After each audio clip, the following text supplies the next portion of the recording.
푸시라는 고양이가 있습니다. 런던 구경을 갔습니다. 구경해서 돌아온 푸시에게 C.S. 루이스가 묻습니다. 어딜 갔니? 뭘 봤어? 런던에 갔죠. 왕궁에 갔어요. 왕비가 계신걸요? 그래? 왕궁은 어떻게 생겼니? 왕비는 어떻게 생겼어? 저는요, 여왕님 의자 밑에 있는 생기들만 봤어요. 이 푸시란 고양이가 런던 엘리자베스 여왕이 사는 곳에 가서 왕궁도 보지 못하고 여왕도 보지 못하고 의자 밑에 생쥐들만 보고 왔다네요. 만일 사람들의 좋은 점을 보기보다는 어둡고 칙칙한 면만을 찾으려고 한다면 이 고양이와 같은 사람은 아니겠습니까? 이런 사람은 흔히 전체를 보기보다는 한 단면을 보고 꼬집고 괴롭히고 힘들게 합니다. 그 작은 것이 그 사람의 전부인 양 판단하고 비판하고 정죄해요. 여러분, 이런 사람들은 남을 향해서 인정사정 없이 헛듣고 나서 꼭 붙이는 말이 있더라고요. 난 너처럼 살지 않아. 그러나 과연 그럴까요? 정말 다른 사람보다 잘 사나요? 누가복음 18장에 보면 성전에 두 사람이 기도하고 있습니다. 하나는 바리새인이고 하나는 세리입니다. 바리새인은 따로 서서 기도합니다. 종교적으로 율법적으로 자기는 너무 훌륭해서 완벽하기 때문에 다른 사람 옆에 앉을 수 없다는 거죠. 큰 소리로 기도합니다. 하나님, 나는 다른 사람들 곧 불의, 토색, 가늠하는 자들과 같지 아니하고 뿐만 아니라요, 저 세리와도 같지 않음을 감사합니다. 이것이 얼마나 오만하고 교만하고 자만에 가득 찬 기도입니까?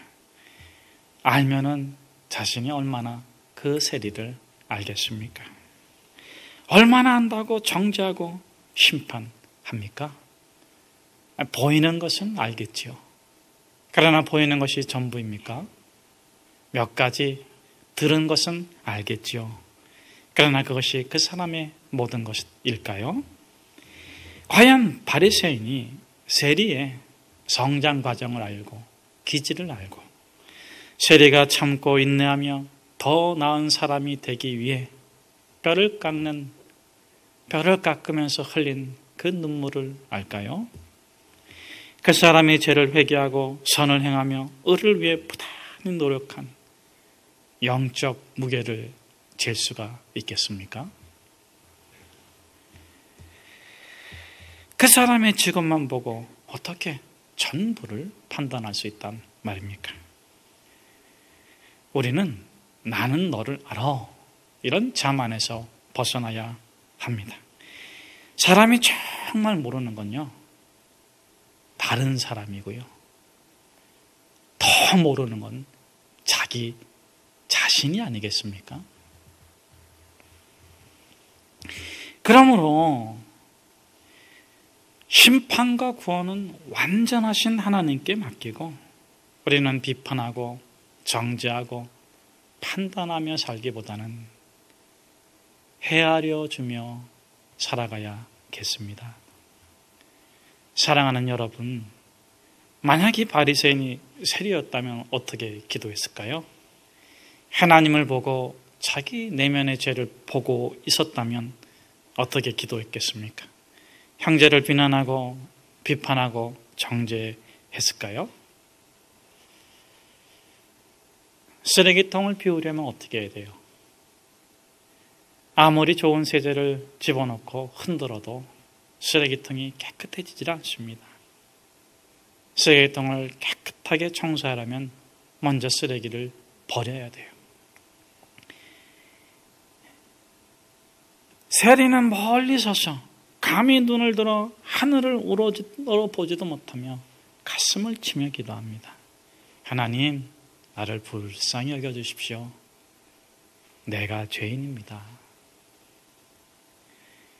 하나님 앞에서 조차도 다른 사람의 흠집을 내며 자신이 더 깨끗하다고 주장하는 바리새인과는 달리 이 세리는 누구와 자신을 비교하지 않습니다. 그저 자신의 더러운 마음을 깨끗하게 청소할 뿐입니다. 남의 집이 더럽다고 흠잡으며 살 필요 없어요. 어느 집에 가서 우리 집 깨끗하게 청소합시다. 우리 1절과 2절의 말씀을 같이 한번 함께 읽겠습니다. 비판을 받지 아니하려거든 비판하지 말라. 너희의 비판하는 그 비판으로 너희가 비판을 받을 것이요 너희의 헤아리는 그 헤아림으로 너희가 헤아림을 받을 것이니라. 다른 사람이 비판하면 받아들입시다. 좀 속상해도 곱씹으며 반성하고 성찰합시다. 그러나 다른 사람이 정죄하거나 심판하면 받아들이지 맙시다. 멈춰 세웁시다.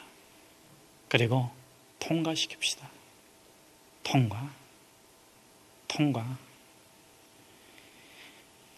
저와 여러분을 심판하실 분은 오직 한 분, 하나님이십니다. 여기서 우리가 더 생각해 볼 것은 비판하지 말라는 말이 무조건 불의에 대해서 참으라는 것인가? 잘못을 지적해 주지 말라는 것인가? 그것이 아니라는 것입니다. 예수님은 단 한 번도 죄에 대해서 용납하신 적이 없습니다. 그러나 항상 죄인을 용납해 주셨습니다. 한 번은 현장에서 간음하다 잡힌 여인을 예수님들이 앞에 사람들이 끌고 왔습니다. 돌을 들고 왔습니다. 모세의 율법에는 이 여자를 돌로 쳐 죽이라고 하는데 선생님 어떻게 생각하십니까? 모세의 율법이란 고정된 시각으로 보면 비판의 돌을 높이 쳐들어 죽여야 합니다. 그런데 예수님께서는 그들을 비판하지 않았어요.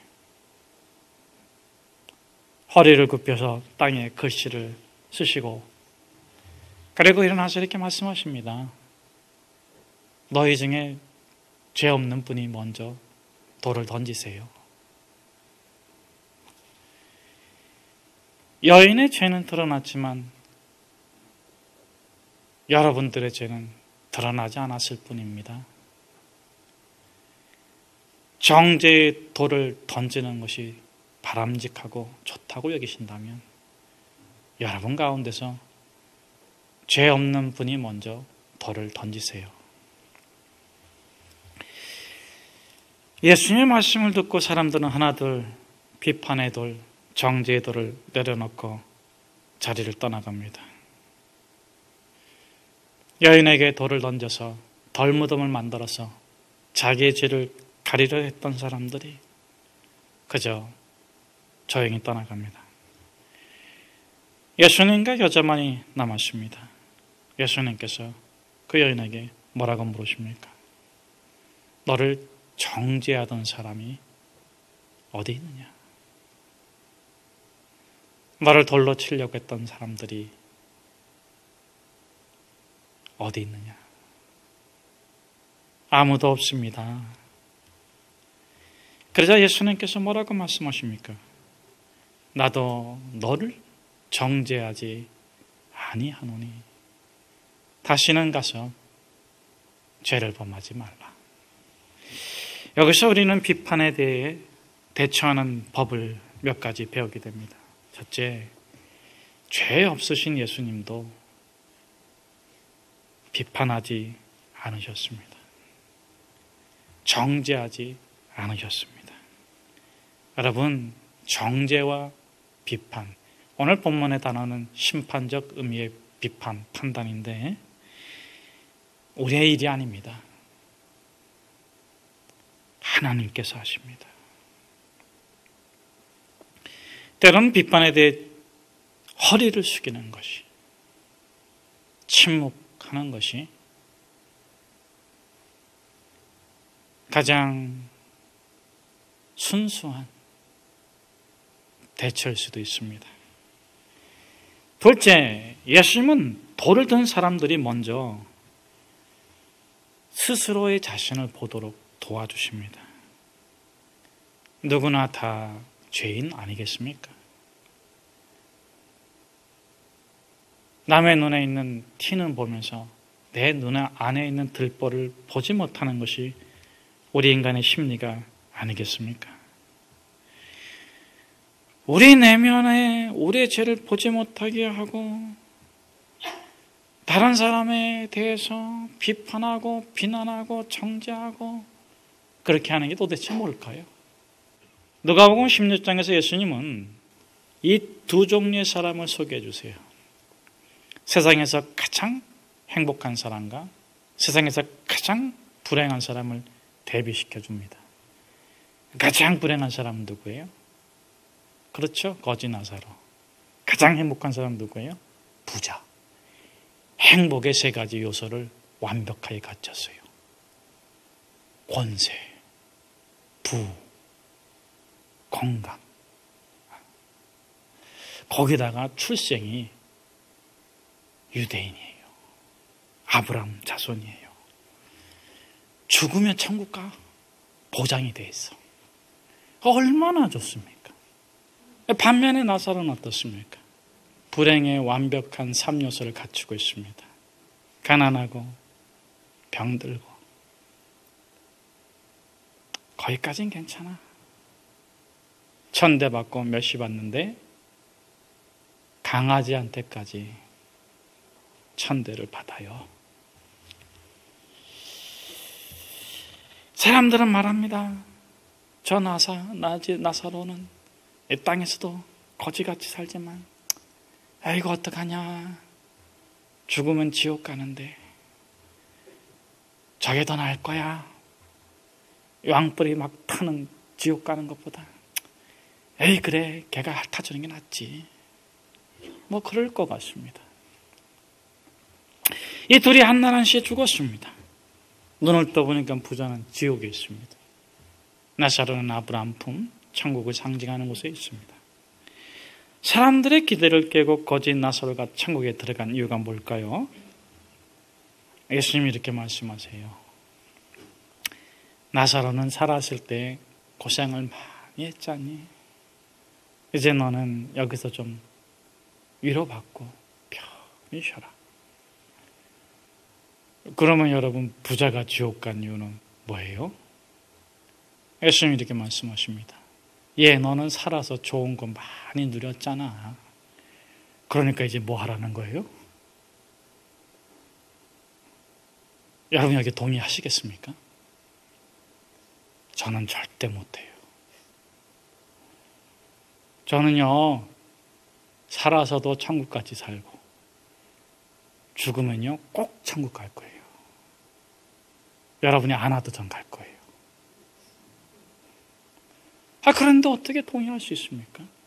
그러면 세상에서 고난받은 사람은 천국 가고 세상에서 좋은 대접받은 사람은 지옥 가면 내가 천국 가기 위해서 강아지한테 핥음을 당해야 되나?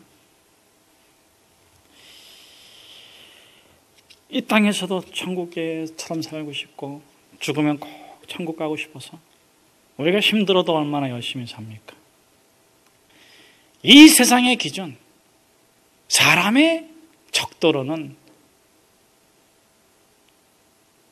최저의 삶, 가난에 버려지고 질병에 버려지고 그런 삶을 살았다 할지라도 꼭 반드시 천국 갈 사람이 있다. 그렇다면 문제는 둘째, 그 기준이 뭐냐 하는 겁니다. 가난이나 건강일까요? 부일까요? 건강이나 질병일까요? 명예나 천대받는 것입니까? 아니에요. 당연히 신분의 차이도 아닙니다. 그것은 믿음의 차이예요. 믿음의 차이. 하나님을 믿고 살고 있는가, 자기 자신을 믿고 사는가 하는 거예요. 그 믿음의 차이가, 믿음의 다름이 천국과 지옥을 나누는 겁니다. 문제는 믿음은 눈에 보이지 않는다는 거예요. 그런데 볼 수 있어요.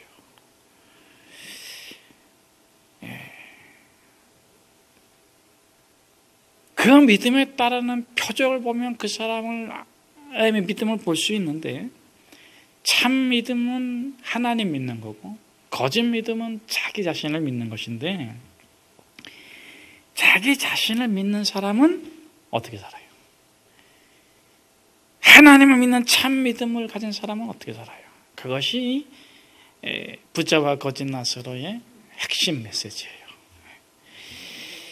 참 믿음으로 사는 사람, 거짓 믿음으로 사는 사람, 하나님 믿고 사는 사람, 자기 자신을 믿고 사는 사람, 자기 자신을 믿고 사는 사람은 이기적으로 살아. 참 하나님을 믿고 사는 사람은 이타적으로 살아요. 여러분이 본 나사로의 삶은 보잘것이 없습니다. 그런데 과연 나사로가 가난하고 병들고, 그런 나사로가 이타적인 삶을 살 수 있다고 생각하세요? 그런데 나사로가 이기적이지 않았어요. 이타적이었어요. 그것을 예수님께서 이렇게 말씀하고 있습니다. 이에 그 거지가 죽어 천사들에게 받들려. 어떻게 해요? 천사들에게 받들려.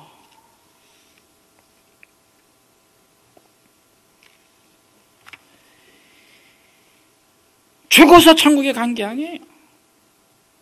천사들에게 받들려. 부자의 상에서 떨어지는 밥을 먹어야 했고, 몸은 헐었고 그랬지만, 그 나사로의 마음에는 이 세상의 그 무엇도 범접할 수 없는 진실함이 있었다. 헤아려주는 마음이 있었다. 그래, 그래서 그럴 거야. 그래, 그래서 그랬을 거야. 헤아려지면 헤아려질수록 그 사람을 위해 축복기도 해줬다. 저는 그렇게 해석하고 싶습니다.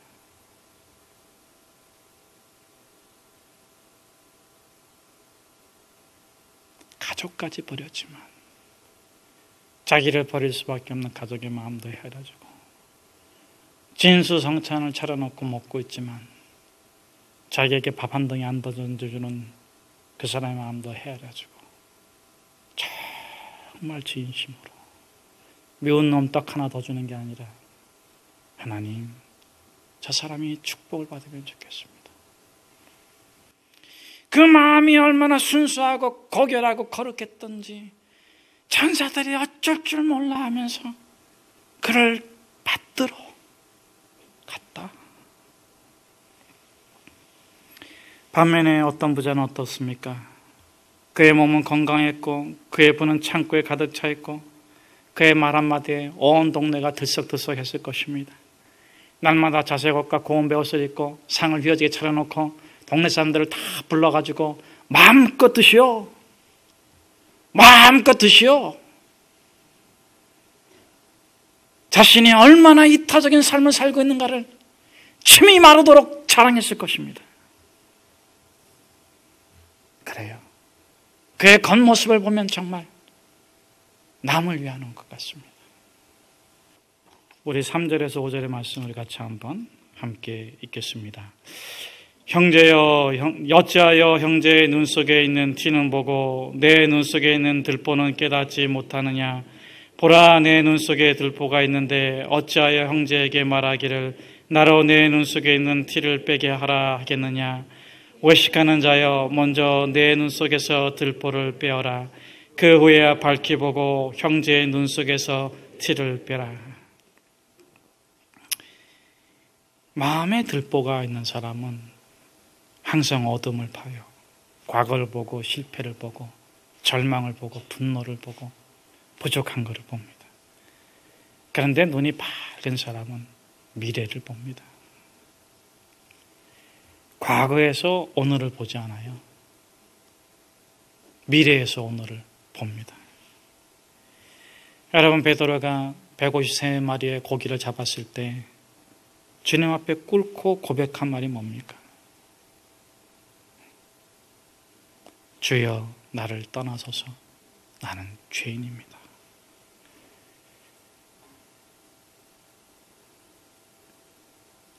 여러분, 기도하면 꼭 하나님께서 나에게 뭘 말씀해 주시는지를 듣고 일어나셔야 돼요. 베드로가 만일 주여 나를 떠나소서 나는 죄인입니다, 이 말만 하고 갔다면 베드로는 아무것도 아닌 거예요. 주님께서 하시신 말씀을 들었어요. 나를 따르라. 내가 너로 사람 낚는 어부가 되게 하겠다. 내가 보는 너는 죄인이 아니야. 내가 보는 너는 실패자가 아니야. 내가 보는 너는 넘어진 사람이 아니야. 사람을 낚는 위대한 사도야. 너는 그렇게 살아갈 거야. 여러분, 그 후에도 이 베드로가 어떻게 했습니까? 예수님을 십자가 상에서 3번이나 부인했잖아요.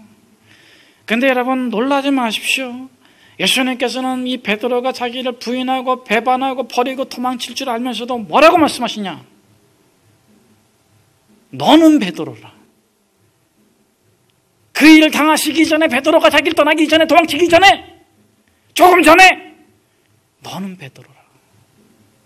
내가 너에게 내 교회를 세우리니 음부의 권세가 이기지 못할 것이다.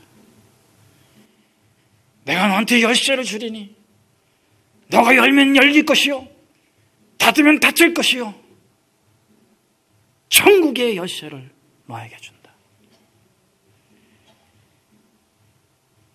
여러분, 그 다음에 이 베드로가 어떻게 됐습니까? 성령을 받고 나서 믿음으로 증인이 되어 사도로 살아갈 적에 베드로가 환난을 당하지 않았겠습니까? 시험을 당하지 않았겠습니까? 골짜기에서 넘어지고 바다에 빠지고 들판에 버려지지 않았겠습니까? 그러나 그때마다 베드로는 무엇을 봤습니까? 눈을 들어 예수를 봤습니다. 너는 베드로라. 너에게 내 교회를 세우리라. 내가 너한테 천국 열쇠를 주리니 열으면 닫을 자가 없고 닫으면 열 자가 없으리라. 그래, 내가 그날 그때 하루 후면은 내가 예수님을 배반할 걸 알면서도 예수님께서 천국 열쇠를 주셨는데 내가 지금 절망한다고 해서 예수님이 나의 미래를 포기하지 않으시는 거예요. 내가 지금 환난을 겪고 실패하고 넘어졌다고 해서 예수님께서 나의 미래를 포기하지 않으시는 거예요. 나는 땅에서 났고 나는 지옥의 자식이고 나는 흙에서 만들어졌지만 예수님은 나를 위에서부터 붙잡았고 하늘로부터 나를 사로잡으셨고 그분은 나를 완전한 모습으로 만들어 가시는 전능하신 하나님이시고 나는 그분을 믿고 사는 거예요. 사랑하는 여러분, 사람에게는 끊임없이 우리의 마음과 우리의 생각과 우리의 귀에다가 속삭일 것입니다. 너는 끝났어. 너는 저주받았어. 너는 절망이야. 너는 좌절이야. 너 때문에 가정이 깨졌어. 너 때문에 회사가 안 돼. 너 때문에. 그때 이렇게 말씀하십시오. 나는 아무것도 아닙니다. 나는 예수의 사람이고 나는 언제나 예수를 바라보기로 결정했습니다. 나는 예수님 말씀 믿습니다. 너는 소망이고 너는 비전이고 너는 의롭고 너는 거룩하고 너는 정결하고 너는 깨끗하고 너를 통해서 하나님의 나라가 이루어질 거야. 나의 유일한 대답은 아멘입니다. 사랑하는 여러분, 우리 모두 함께 아멘 합시다.